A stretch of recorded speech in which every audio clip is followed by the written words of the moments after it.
শুরু করছি পরম সৃষ্টিকর্তার আশীর্বাদে। আশা করি আপনারা সকলে ভালো আছেন, সুস্থ আছেন। তো দুর্বল ব্যাংকের যারা গ্রাহক আছেন তারা অনেক আতঙ্কে আছেন, অনেক ভয়তে আছেন। বিশেষ করে ইসলামী শরীয়ত ভিত্তিক যে ব্যাংকগুলো আছে তাদের যে গ্রাহক আছেন বা তাদের যে আমানতকারী আছেন তারা অনেক টেনশনে আছেন, অনেক চিন্তিত আছেন।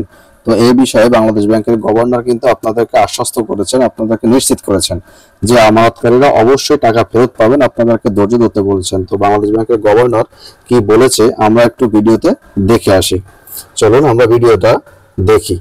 ব্যাংকগুলো তো এমনি ভালনারেবল ছিল, একটু 2% বেশি দিয়েছে, সেই কারণে আপনারা রেখেছেন। এখন অধৈর্য হলে হবে না, এখন ধৈর্য ধরতে হবে, যাতে আমরা চেষ্টা করব ব্যাংকগুলোকে আস্তে আস্তে সবল করতে।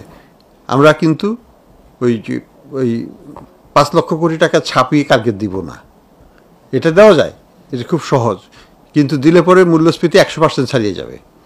কাজেই এটা আমার কাছে গ্রহণযোগ্য নয়।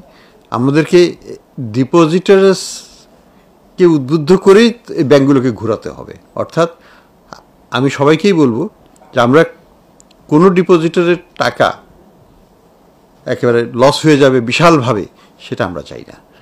আমরা চাই ডিপোজিটাররা যেন তাদের প্রত্যেকটা পাইপ বুঝে পান, কিন্তু একটু ধৈর্য ধরতে হবে। বিশেষ করে যেসব ব্যাংক দুর্বল ব্যাংক, আপনারা যে অনেক দিন ধরেই জেনেছেন এগুলো দুর্বল, সেখানে আপনারা টাকা রেখেছেন, এখন ধৈর্য ধরে একটু ওয়েট করেন। আমরা চেষ্টা করব আপনাদের টাকা পুরোপুরিভাবে বুঝিয়ে দেওয়ার জন্য চেষ্টা করব আমরা।